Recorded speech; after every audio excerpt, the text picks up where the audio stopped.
مرض بڑھتا گیا جوں جوں دوا کی۔ ناظرین، میں نے ابھی کچھ عرصہ پہلے ایک کلپ جو کہ موجودہ حالات کے مطابق تھا کچھ نصائح کیے اور میں نے وہ اپنے اس چینل پہ لوڈ کر دیا۔ لوگوں نے اس کو سراہا، کچھ نے میری بات سے اختلاف رائے بھی کیا۔ میں نے پھر اگلی ایک کلپ بھیجی جس کے اندر میں نے ان اختلاف کرنے والوں کو سمجھایا کہ میرا مدعا کیا ہے۔ کچھ لوگوں نے میری بات کو سمجھ لیا، ایگری کیا، لیکن کچھ تھے جنہوں نے میری اس ویڈیو کے نیچے آ کے طرح طرح سے کمنٹ کیے، جن میں سے زیادہ تر وہ تھے جنہوں نے عرفان شاہ صاحب زیدہ مجدہ و شرفہ ان کے بارے میں نازیبا الفاظ استعمال کیے۔ ناظرین، اگر آپ جاننا چاہتے ہیں کہ میں نے اپنی اس کلپ میں کیا بات کی تو آپ میری وہ ویڈیو دیکھ سکتے ہیں جس کا لنک میں نے نیچے ڈسکرپشن میں ڈال دیا ہے۔ ناظرین، میں نے ان کو سمجھانے کی کوشش کی، ان کو بتانے کی کوشش کی کہ موجودہ حالات کے مطابق جو کچھ اس وقت پاکستان میں ہو رہا ہے، اضطراب کی جو ہوا ہے، اس میں سب سے بڑا ہاتھ وہ جملہ خطا کا تھا، وہ لفظ خطا۔ میں مر جاؤں گا لیکن اپنی اس بات سے نہیں ہٹوں گا کہ یہ ملک اس وقت تک اپنی ٹریک پہ واپس نہیں آ سکتا، اضطراب اس وقت تک ختم نہیں ہو سکتا جب تک اس لفظ سے رجوع نہ کیا جائے، ٹھیک ہے۔ لیکن اس کے بعد میں نے جب نیچے کمنٹس میں سید عرفان شاہ صاحب زیدہ مجدہ و شرفہ ان کے بارے میں نازیبا الفاظ کا استعمال دیکھا تو میرے ذہن میں آیا کہ میں پوچھوں تو صحیح کہ میں بات ادھر کی کرتا ہوں، آپ ادھر لے کے جاتے ہو، میں بات لفظ خطا کی کرتا ہوں، آپ عرفان شاہ صاحب کی بات کرتے ہو۔ ارے بھئی، بات کیا ہے، ماجرا کیا ہے؟ عرفان شاہ صاحب کی طرف آپ کیوں جاتے ہو؟ کیوں بغض عرفان اپنے دل میں رکھتے ہو؟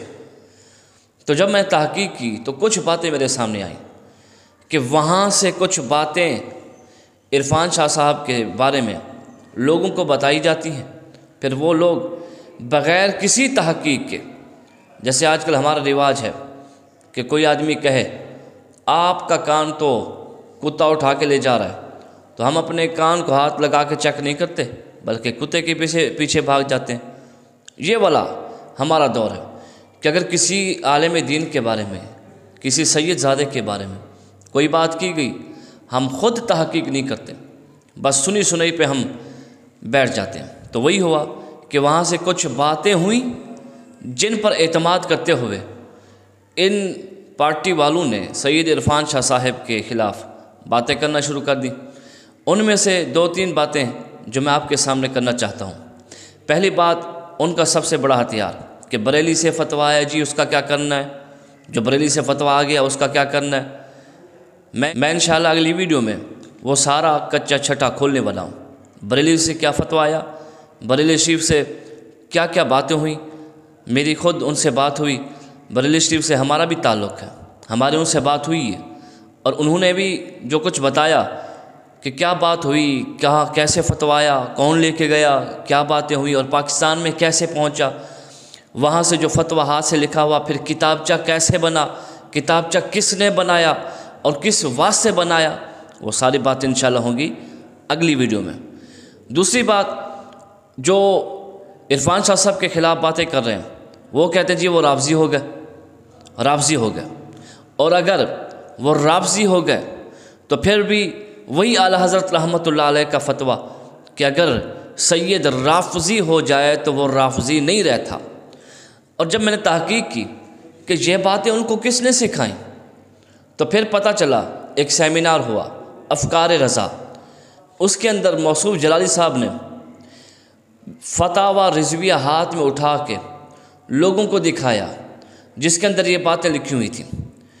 پھر اس کے بعد انہوں نے لوگوں کو کہا، بلوایا کہ وہ سید نہیں رہتا، اس طرح کی باتیں۔ میں وہ کلپ آپ کے سامنے پیش کر رہا ہوں، آپ ذرا اس کو سنیے گا۔ تو کیا ادب باقی رہ گیا قادیانی ہونے سے؟ اعلی حضرت کا لفظ سید کوئی مشرب رکھتا ہو یہ لفظ تو بہت وسیع ہے کہ سائل تم پوچھتے ہو سید مشرب کوئی بھی ہو، یعنی مسلک کوئی بھی ہو. آپ فرماتے ہیں آج کل بہت مشرب ایسے بھی ہیں جو صریح کفر و ارتداد کے ہیں، یعنی بہت مسلک ایسے بھی ہیں اس مسلک پہ بندہ جائے تو مرتد ہو جاتا ہے، اس مسلک پہ جائے تو پھر کافر ہو جاتا ہے. کیسے؟ جیسے قادیانی نمبر 1، نیچری، یہ سر سید احمد خان کا مذہب ہے جس کو اعلیٰ حضرت احمد کلی لکھتے ہیں. رافضی، کیا بولا؟ یعنی جو مذہب اختیار کرنا کفر اور ارتداد ہے، اگر سید اس مذہب پہ جاتا ہے، رافضی بن جاتا ہے، تو اعلیٰ حضرت کہتے ہیں اب سیادت اس کی ختم ہو گئی ہے، سیادت اس کی ختم. ایسے ہی کہا وہابی، چکڑالوی، دیوبندی جو مشرب رکھتا ہو، ہرگز سید نہیں، ہرگز سید.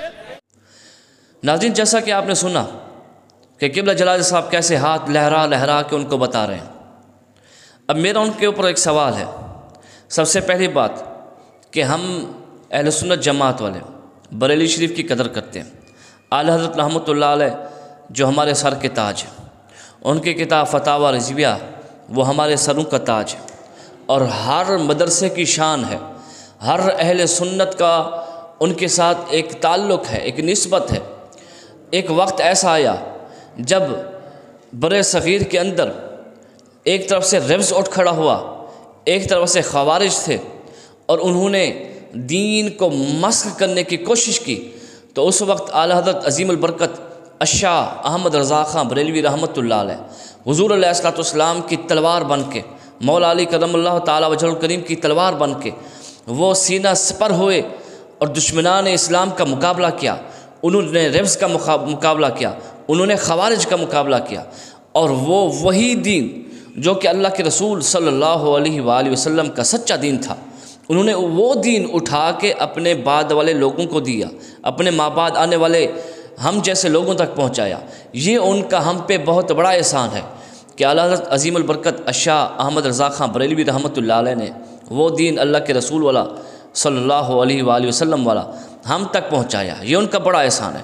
لیکن اب بات یہ ہے کہ جو فتویٰ اٹھا کے آپ لوگوں کو بتا رہے ہو، تو میرا آپ سے سوال ہے کہ کیا اعلیٰ حضرت رحمۃ اللہ علیہ کا جو یہ فتویٰ ہے جو انہوں نے اس وقت بولا، وہ کن کے لیے بولا؟ کیا وہ اسی دور کے لیے تھا یا پھر قیامت تک کے لیے تھا؟ اگر وہ اسی دور کے لیے تھا تو بالکل ٹھیک تھا، کیونکہ اعلیٰ حضرت رحمۃ اللہ علیہ کی دور میں ایسے خوارج تھے، ایسے روافظ تھے جو اپنی محفلوں میں علل اعلان، اگر وہ رافضی تھا تو وہ علل اعلان حضرت سیدنا صدیق اکبر رضی اللہ تعالیٰ عنہ ان کی گستاخی کرتا تھا. اگر وہ خوارج تھا تو وہ علل اعلان ممبر پہ بیٹھ کے حضرت مولا علی کرم اللہ تعالی وجہ الکریم کے اوپر طعن و تشنیع کیا کرتا تھا. تو اعلیٰ حضرت رحمۃ اللہ علیہ جب انہوں نے اپنے دور میں دیکھا کہ میرے دور کا خارجی، میرے دور کا رافضی، ان کے دل میں اہل بیت کی محبت بھی نہیں، ان کے دل میں صحابہ کی محبت بھی نہیں، تو انہوں نے اپنے دور کے مطابق وہ فتویٰ دیا. اگر یہ بات کی جائے تو بالکل ٹھیک ہے. اگر یہ کہا جائے کہ انہوں نے اپنے دور کے لیے بھی فتویٰ دیا اور قیامت تک کے لیے اعلیٰ حضرت کا یہ فتویٰ لگے گا، تو پھر میں پوچھوں گا کہ کیا آپ ہاتھ اٹھا کے، ہاتھ رکھ کے کون فیصلہ کرے گا کہ یہ خارجی ہے اور یہ رافضی ہے؟ اور کون فیصلہ کرے گا کہ یہ کیونکہ مسئلہ کے خوارج کا مسلک رکھتا ہے لہٰذا یہ کافر ہو گیا، یہ رفض والا مسلک رکھتا ہے تو یہ کافر ہو گیا؟ اچھا پھر اس کے بعد دوسری بات کہ اس وقت بھی بریلی شریف موجود ہے، ان کے جو صاحبزادگان ہیں وہ آج بھی موجود ہیں. مجھے بتائیں کہ جس سید عرفان شاہ صاحب کا نام لے کر یا اشارے کر کے ان کو رافضی کہتے ہیں، مجھے ایک کلپ ان کا دکھا دیں کہ جس میں سید عرفان شاہ صاحب آپ رفض والا کام کر رہے ہیں. ایک کلپ اٹھا کے دکھا دیں جب انہوں نے خود کسی صحابی کی گستاخی کی ہو، یا کلپ اٹھا کے دکھا دیں جس میں ان کے سامنے کسی صحابی کی گستاخی کی گئی ہو اور وہ خاموش رہے ہوں. اگر ایسی بات نہیں تو لوگوں کو دھوکہ دینا بند کر دیں، لوگوں سے دغا نہ کریں، لوگوں سے فریب نہ کریں، اور لوگوں کو اس جلالی درگاہ سے دور نہ کریں، ان کے اندر وہ نفرت نہ ڈالیں۔ اگر آپ ان کے دلوں میں اس جلالی درگاہ کی نفرت ڈالیں گے، حضرت سید جلال الدین شاہ صاحب رحمۃ اللہ علیہ رحمتاً واسعتاً، حضرت قبلہ حافظ الحدیث رحمۃ اللہ علیہ جو کہ ہمارے سروں کے تاج تھے، اگر آپ اسی بنیاد پہ ان کی نفرت دلوائیں گے، اس آستانے کی نفرت دلوائیں گے، تو پھر بتائیں کہ آپ میں اور دشمنوں میں کیا فرق رہ جائے گا؟ باقی رہ گئی اگر آپ کے دل میں ابھی بھی خیال ہے کہ عرفان شاہ صاحب کے بارے میں کہ وہ تو رافضی ہو گئے، کلپ آپ نے پیش کرنی نہیں ہے، لیکن میں ایک کلپ آپ کے سامنے پیش کروں جس میں آپ دیکھ سکتے ہیں کہ عرفان شاہ صاحب لبیک یا صدیق کے نعرے لگا رہے ہیں، لبیک یا عمر کے نعرے لگا رہے ہیں، لبیک یا عثمان کے نعرے لگا رہے ہیں، لبیک یا علی کے نعرے لگا رہے ہیں، لبیک یا حسن کے نعرے لگا رہے ہیں، لبیک یا حسین کے نعرے لگا رہے ہیں۔ لبیک یا ابو بکر، لبیک یا ابو بکر، لبیک یا ابو بکر، لبیک یا عمر، لبیک یا عمر،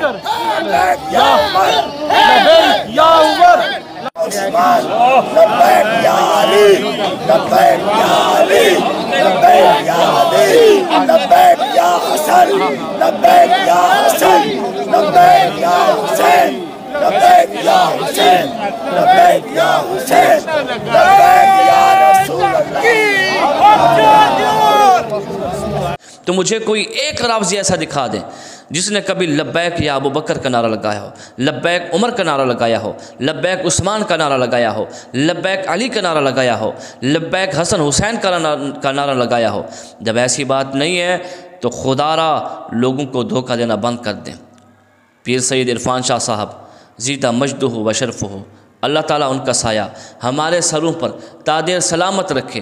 ہمارا ایقان ہے، ہمارا یقین ہے کہ وہ سید کا بیٹا اور وہ سید جس نے پاکستان کے اندر اعلی حضرت عظیم البرکت الشاہ امام احمد رضا خان بریلوی رحمۃ اللہ علیہ ان کے مسلک کو پھیلانے میں ایک بہت بڑا کردار ادا کیا، ان کا بیٹا ہے، وہ کبھی اس معاملے میں گمراہ نہیں ہو سکتا۔ اور اس بات پہ اگر مجھے کوئی قسم بھی اٹھانی پڑے تو میں اٹھا لوں گا، کیونکہ مجھے پتہ ہے ہمارا ان سے تعلق ہے، ہم ان کی محفلوں میں بیٹھے ہیں۔ جن لوگوں نے ان پہ ربض کا فتویٰ لگایا ہے یہ تو وہی لوگ ہیں جو کبھی ان کی محفل میں بیٹھے بھی نہیں ہوں گے۔ ہم ان کی محفلوں میں بیٹھے ہیں، ہم ان کی سنگت میں بیٹھے ہیں، ہمیں پتہ ہے کہ ان کے دل میں اللہ کے رسول کی کتنا محبت ہے، اللہ کے رسول کے صحابہ کی کتنا محبت ہے، اہل بیت کی کتنا محبت ہے۔ تو ہم جانتے ہیں کہ الحمدللہ وہ سچے اہل سنت جماعت والے ہیں اور رہیں گے، اور ہم بھی ان کے ساتھ رہیں گے۔ اللہ تبارک و تعالی ہم سب کا حامی و ناصر۔ آخر میں ایک بات میں کرنا چاہوں گا، وہ یہ کہ آپ امام جلالی کا نعرہ لگاتے ہیں، امام جلالی زندہ باد، امام جلالی کو امام جلالی کس نے بنایا؟ یہی لوگ تھے جنہوں نے اسے یہاں سے اٹھا کے یہاں پہ پہنچایا، یہاں سے اٹھا کے یہاں تک پہنچایا، زمین سے اٹھا کے آسمان تک پہنچایا۔ انہوں نے اس کی تربیت کی۔ اگر وہ شاگرد ہو کہ امام جلالی ہو سکتا ہے تو ہم امام عرفان کے ماننے والے ہیں۔ امام عرفان زندہ باد۔